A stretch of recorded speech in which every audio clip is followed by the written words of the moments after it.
Ambassador Chen stifled her third yawn of the morning, discreetly shifting in her seat within the United Nations General Assembly Hall. The Ethiopian representative had been droning on about agricultural subsidies for what felt like several geological ages. She'd lost track somewhere between sustainable sorghum initiatives and optimal rainfall patterns. And furthermore, the implementation of vertical farming techniques in urban centers could revolutionize. The speaker's voice faded into a monotonous buzz as Chen's eyes grew heavier. Her fingers twitched toward her coffee cup, only to find it tragically empty. The massive screens behind the podium suddenly flickered and went dark. Chen sat up straighter, grateful for any interruption. Even a technical malfunction would be more interesting than another PowerPoint slide about crop rotation. But instead of the usual UN logo, a different image materialized. A creature that appeared to be wearing what looked suspiciously like spray-painted football shoulder pads and a plastic Halloween mask from the clearance bin at Party City. The being's fearsome battle armor had visible hot glue marks where the pieces were attached. "Humans!" the creature's voice boomed through the speakers with dramatic reverb. And was that auto-tune? "I am Supreme War Master Zithril of the mighty Qu'lax Empire." A murmur of confusion rippled through the assembly hall. The Japanese representative squinted at the screen and whispered something to his aide about cosplay. "You have violated our sacred treaty," Zithril continued, rattling what appeared to be a prop spear from a high school production of Camelot. "For 3 millennia, you have failed to deliver your tribute of 1,000 warrior poets." In the background of the transmission, a junior officer could be seen frantically trying to minimize a Windows 95 error message. The distinctive sound of a dial-up modem screeched briefly before someone hurriedly muted it. "Prepare for the wrath of our mighty battle fleet." The camera panned dramatically to show what the Qu'lax presumably thought was an impressive array of warships. The vessels looked like someone had wrapped cardboard boxes in aluminum foil and stuck them in front of a green screen. One of them had a visible Pizza Hut logo poorly painted over. Chen couldn't help herself. She snorted. The sound echoed in the suddenly quiet chamber. Zithril's mask tilted in confusion. "Why do you not tremble, Earthlings? Behold our superior technology." He gestured grandly at a control panel behind him, which was clearly running Minesweeper. The Brazilian ambassador lost it first, a deep belly laugh that set off a chain reaction through the assembly. Even the Secretary-General was trying to maintain composure and failing miserably. "Your laughter is," Zithril paused, presumably for dramatic effect, but the pause stretched awkwardly as someone off-screen appeared to be helping him with his lines. "Most unwise, we shall—" The transmission cut off abruptly, replaced by a buffer-loading "Please wait" message in Comic Sans. In the ensuing silence, broken only by poorly suppressed giggles, Chen finally found her voice. "I don't suppose," she said to no one in particular, "that anyone here actually knows anything about a treaty requiring warrior poets." The Ethiopian representative cleared his throat. "Perhaps we should table the discussion on agricultural subsidies." This time the laughter was unanimous. Chen reached for her phone, which was already buzzing with notifications. The alien war declaration had gone viral, with memes spreading faster than the Qu'lax's apparent dial-up connection could handle. Somewhere in the back of the hall, someone started humming the final countdown. By the time the Qu'lax managed to reconnect their transmission, half the assembly had joined in, complete with air guitar solos. The British Museum's archives were in chaos. Dr. Sarah Blackwood hadn't seen this much activity in the dusty basement since someone discovered a mislabeled mummy wearing Gucci knockoffs. Historians and archaeologists darted between towering shelves, frantically pawing through ancient texts while shouting across the room in a dozen different languages. "Found another reference," a young intern waved a crumbling papyrus scroll, "but it's just a shopping list that mentions buying snacks for the weird sky people." Dr. Blackwood pinched the bridge of her nose. After the UN's emergency call, every major historical institution was searching for any record of humanity's apparently forgotten treaty with the Qu'lax. So far, they'd found 3 pizza recipes, 2 love letters, and what appeared to be an ancient Roman teenager's diary, complaining about those annoying space tourists who keep asking for directions to the forum. Dr. Blackwood, Professor Chen Yishi, on video call from the Terracotta Army Museum in Xi'an, was practically vibrating with excitement. "We found something. A clay tablet, hidden inside one of the warriors. Well, you need to see this. The tablet, when shown on screen, appeared to be a perfectly preserved legal document, written in a combination of classical Chinese, Latin, and what looked suspiciously like emojis. It detailed the terms of a peace treaty between Earth and the Qu'lax Empire. According to this, Professor Chen translated, squinting at the tablet, we agreed to send them 1,000 of our finest warrior poets every year in exchange for them not sharing their superior technology with us. He paused. There's a footnote that says superior technology refers to their revolutionary invention of the pointed stick.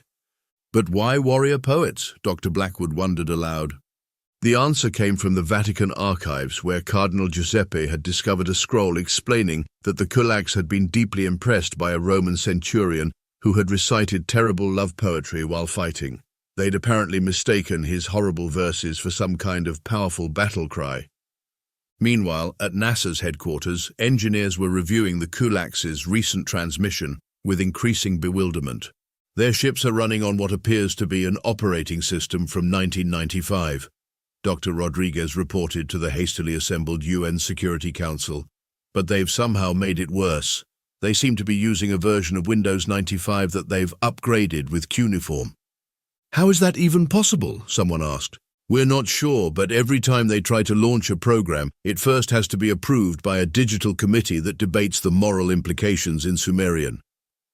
The real breakthrough came when Dr. Blackwood's team discovered a cache of Qu'lax cultural documents.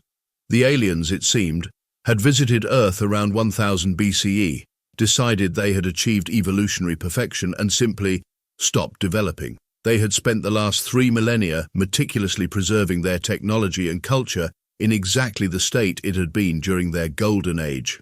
Look at this, Dr. Blackwood pointed to a series of illustrations. Their entire military doctrine is based on what they observed during their last visit. They're still using the Roman turtle formation in space. How does that even work? Professor Chen asked.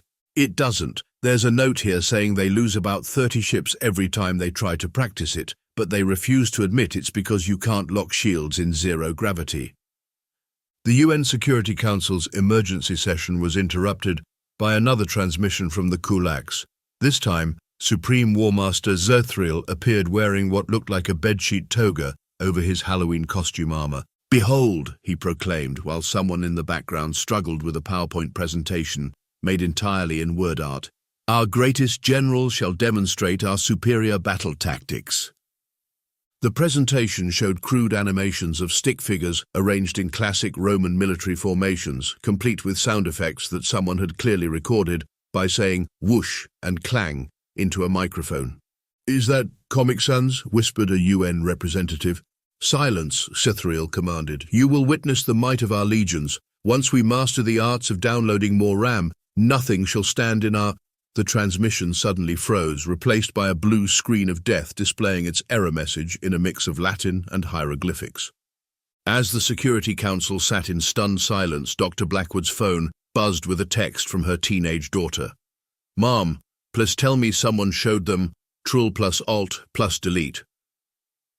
The real question now wasn't how to fight the Qu'lax, it was how to break it to them, that humanity had moved on from pointed sticks and dial-up internet. That, and how to explain that most modern poets preferred coffee shops to battlefields.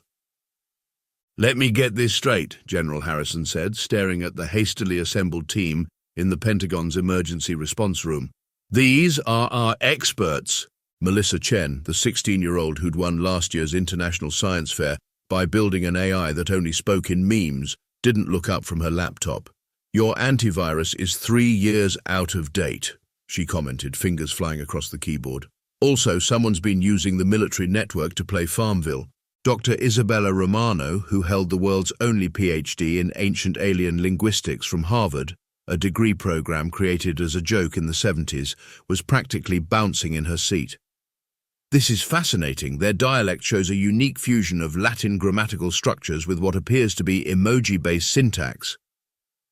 And then there was Dave Johnson, who was only there because someone had confused him with Major David Johnston. He adjusted his world's okayest comedian t-shirt and raised his hand. Quick question, does anyone else think the alien commander looks like he raided a Spirit Halloween store?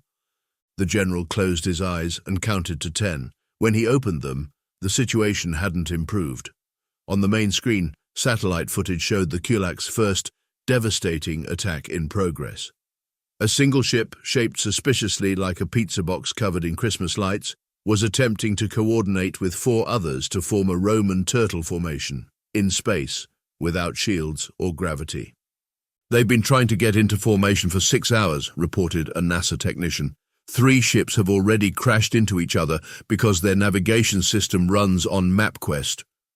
"Oh my God," Melissa suddenly sat up straighter. "Their entire fleet's network is running on jQuery 1.0, jQuery from 2006. She turned to the general. "They don't even have JSON parsing. They're storing all their battle plans in XML files with handwritten comments in cuneiform." Dr. Romano, who had been analyzing the aliens' latest transmission, waved excitedly. "Listen to this. Their terrifying war cry is just the lorem ipsum text run through Google Translate 15 times between Latin and Aramaic." On screen, the Qu'lax ships were still struggling to form their turtle formation. One had its metaphorical shield upside down. Another appeared to be playing Gallagher.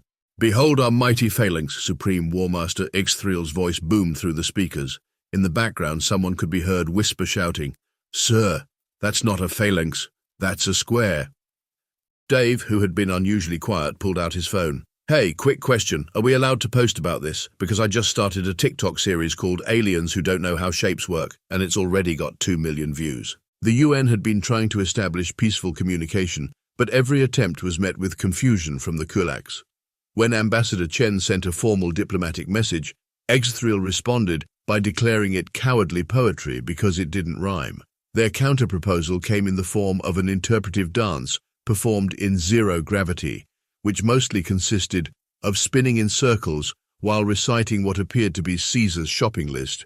"They're using an authentication system based on haikus," Melissa reported, still digging through their code, "but they don't actually know what a haiku is. They think it's just 3 random lines of text with numbers in them." Dr. Romano was practically crying with joy as she translated more of their messages. "This is incredible. Their battle commands are just Latin phrases they found on old law school diplomas.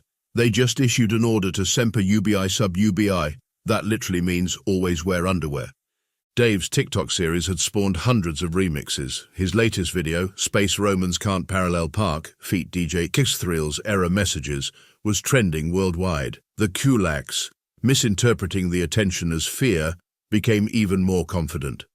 "Your primitive minds cannot comprehend our superior tactics," Ixthriel declared in their next transmission. Behind him, a subordinate was trying to update their battle software using a stone tablet with CTRL plus ALT plus del carved into it. "Should we tell them?" Dave asked, watching as another Qu'lax ship accidentally enabled Clippy, their apparent AI navigation assistant. The paperclip icon appeared on their main screen, asking, "It looks like you're trying to start an intergalactic war. Would you like help with that?" "Not yet," Melissa said, not looking up from her coding. "I'm still trying to figure out how they managed to make Windows 95 worse. They somehow integrated a sundial into their task manager." Dr. Romano was recording everything for what she insisted would be a groundbreaking paper on the cultural implications of alien software development through the lens of classical literature. She had already started a betting pool on whether the Qu'lax would accidentally format their entire fleet trying to run Doom. The situation reached new heights of absurdity when the Qu'lax attempted their first cyber attack. They tried to hack Earth's defense systems by sending a strongly worded email written in Wingding's font, with a virus attachment named definitely _not_ virus.papyrus. "This is actually kind of sad," Melissa said, watching their attempts. "Their most advanced encryption is just running text through a Caesar cipher. The shift key is always 3 because they think that looks Roman enough." Dave's latest TikTok, POV You're Teaching Your Alien Grandpa How to Use Space Gmail, had just gone viral on Mars, though no one was quite sure how that was possible. The Qu'lax continued to interpret all laughter as screams of terror, growing more confident with each meme. The team gathered for their daily briefing, watching as the alien fleet attempted yet another turtle formation. This time they'd added what appeared to be cardboard shells to their ships, painted with SPQR in glitter. "On the bright side," Dave offered, "at least they haven't figured out how to turn off caps lock." Dr. Romano nodded seriously. According to their cultural documents, they believe the caps lock is a sacred relic that, if deactivated, would anger the spirit of ENIAC. Melissa, who had finally managed to access their main database, looked up with a mix of horror and awe. "You guys need to see this. Their entire battle strategy? It's a flowchart made in MS Paint, and all the decisions just lead to form turtle formation or form bigger turtle formation." As if to prove her point, on the main screen, Supreme Warmaster Ixthril could be seen consulting what appeared to be a magic 8-ball with Latin phrases painted on it. The first sign that things had gotten out of hand was when the space tourism ships started arriving. Sleek vessels of clearly advanced design began appearing at the edge of the solar system, their occupants settling in like they were tailgating at the galaxy's most awkward sporting event. "Are those lawn chairs?" General Harrison squinted at the latest satellite images. "And coolers," Dave confirmed. "I think that purple ship just set up a barbecue." He paused. "Should we be worried that they're roasting what looks like a small moon?" Dr. Romano was too busy having an aneurysm over the latest Qu'lax transmission to respond. "No, no, no!" she shouted at the screen. "You can't just add us to the end of every word and call it Latin. Computerus crassus is not a legitimate battle cry." The alien spectators had started broadcasting their own commentary on what they were calling the most primitive war in 50,000 years. The show was apparently beating out synchronized supernova diving in the ratings across 3 galactic sectors. "Behold," Supreme Warmaster Ixthril declared in their morning transmission, "the mighty Qu'lax Empire is supported by the galaxy's greatest powers." Behind him, a view screen showed various alien species doubled over with what he apparently thought was awe, but was very clearly laughter. Melissa, who had been banned from sending any more helpful coding tips to the Qu'lax after the bubble sort incident, they had spent 3 days trying to physically sort their ships by size using actual bubbles, was getting desperate. "Can't we just, show them Stack Overflow? Just one link? The thread about why you shouldn't use nested tables for your entire website?" "Absolutely not," Ambassador Chen said firmly. "The last time someone tried to help, they spent a week trying to download more RAM by painting additional memory slots onto their ships." The UN's attempt at surrendering had gone about as well as everything else. They'd sent a formally worded declaration of surrender, carefully crafted by a team of diplomats and poets. The Qu'lax had rejected it immediately. "Your surrender lacks proper meter and rhyme scheme," Ixthril had announced. "And where are the metaphors comparing your defeat to a summer's day? Did they just reject our surrender because it wasn't poetic enough?" Dave asked. "They also complained about our font choice," Ambassador Chen sighed. "Apparently, Comic Sans is their formal diplomatic typeface. The situation wasn't helped by well-meaning humans trying to fix the Qu'lax's technology. The UN had to establish a special task force just to intercept care packages, containing everything from USB drives to Coding for Dummies books. One particularly ambitious group had attempted to send them a complete history of technological advancement, but the Qu'lax had mistaken it for an installation manual and tried to evolve backwards through each stage. "They're currently attempting to invent the wheel," reported a NASA technician, "in space, where they already have faster-than-light travel." The alien audience was eating it up. Several species had started taking bets on whether the Qu'lax would figure out their ships had autopilot before or after they finished reinventing steam power. The current odds were not optimistic. Dr. Romano had taken to sending corrected versions of their threats back, complete with proper Latin grammar and citation suggestions. The Qu'lax, believing this to be some form of counter-warfare, began competing to make increasingly complex grammatical errors. "They just threatened to attack us with the mighty fist of dativus singularis," she groaned. "That's not even a real grammatical case. It's just words." Meanwhile, the alien spectators had started their own social media trends. #Space Romans Fail was trending across 17 galaxies. Someone had created a drinking game based on how many times the Qu'lax accidentally disabled their own weapons while trying to activate caps lock. "Your mockery only proves our superiority," Ixthril declared, while in the background his crew attempted to debug their navigation system by performing an elaborate ritual dance around a USB stick mounted on a small altar. The situation reached a new level of absurdity when the alien audience began sending gift baskets to both sides. The humans received advanced technology and rare artifacts. The Qu'lax received what appeared to be antique computer parts and a collection of Earth's greatest poetry that was suspiciously heavy on limericks. "We have to do something," Ambassador Chen said, watching as the Qu'lax attempted to interface with their computer systems using an abacus with RGB lighting. "This is just getting sad." "Actually," Melissa said slowly, a gleam in her eye, "I might have an idea, but we're going to need access to their social media accounts." "They have social media?" Dave asked. "Sort of. It's like MySpace, but they update it using stone tablets and interpretive dance." As if to punctuate her point, on the main screen, a Qu'lax ship accidentally activated its windshield wipers in space while trying to send a friend request. It started with a TikTok, specifically Dave's latest video, POV Your Dad Tries to Start an Interplanetary War but Can't Figure Out How to Close Spotify. The clip of Supreme Warmaster Sithriel attempting to deliver a threatening message while Never Gonna Give You Up played in the background had gone viral, not just on Earth, but somehow made its way onto what passed for the Qu'lax information network. That's when everything changed. Guys," Melissa said, staring at her screen, "you need to see this." She pulled up what appeared to be a Qu'lax social media feed, but instead of the expected ancient runes and ceremonial battle poses, it was filled with memes, really good memes. "That's impossible," Dr. Romano said, adjusting her glasses. "The Qu'lax don't even understand what a JPEG is. They're still trying to carve their selfies into stone tablets." "Look at this," Melissa pointed to a particular post. It showed Sithriel's latest battle declaration, but someone had added a deep-fried filter, auto-tuned his voice, and overlaid it with dancing SpongeBob gifs. The caption read, "When your dad says he's going to conquer Earth but can't even conquer the task manager." The post was from an account called Not Your Ancestors Qu'lax. As they dug deeper, a stunning truth emerged. The younger generation of Qu'lax had been running a massive underground network, sharing memes and modern technology while pretending to be traditionalists in front of their elders. They had entire subreddits dedicated to things my ancient parents think are advanced technology and old Qu'lax trying to use Windows 95.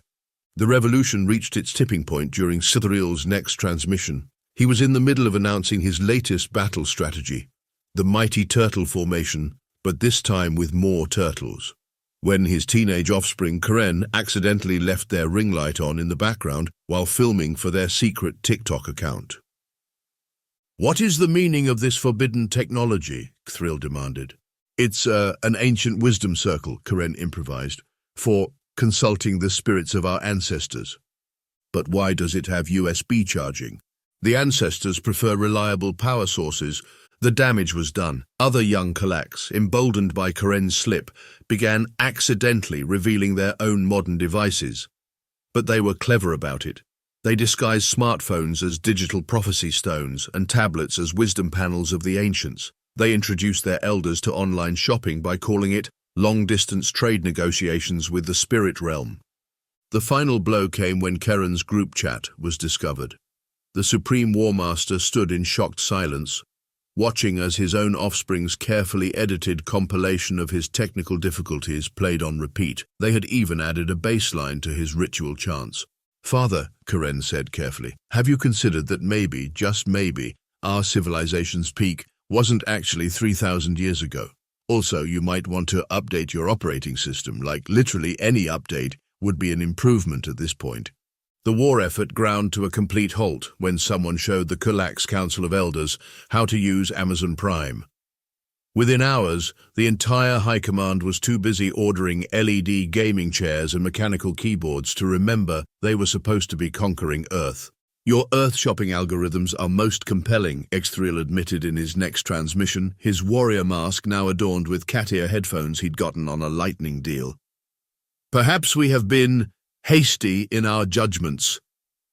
In the background, Karen and their friends were teaching the ship's engineers how to use Spotify without accidentally initiating the self-destruct sequence every time they tried to skip a song.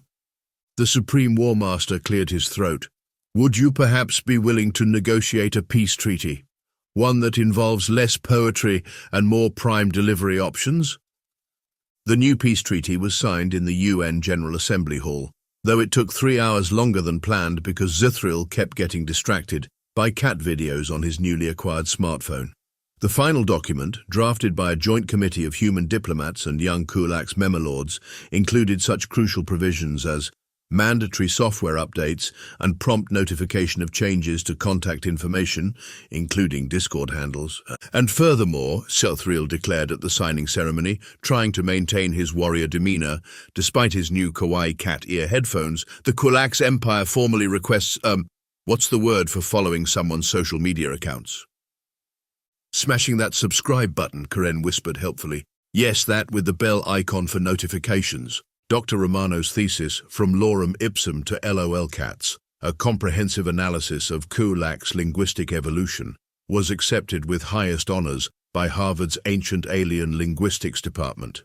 She was immediately offered a tenure-track position and a reality TV show called Grammar Warriors Space Edition.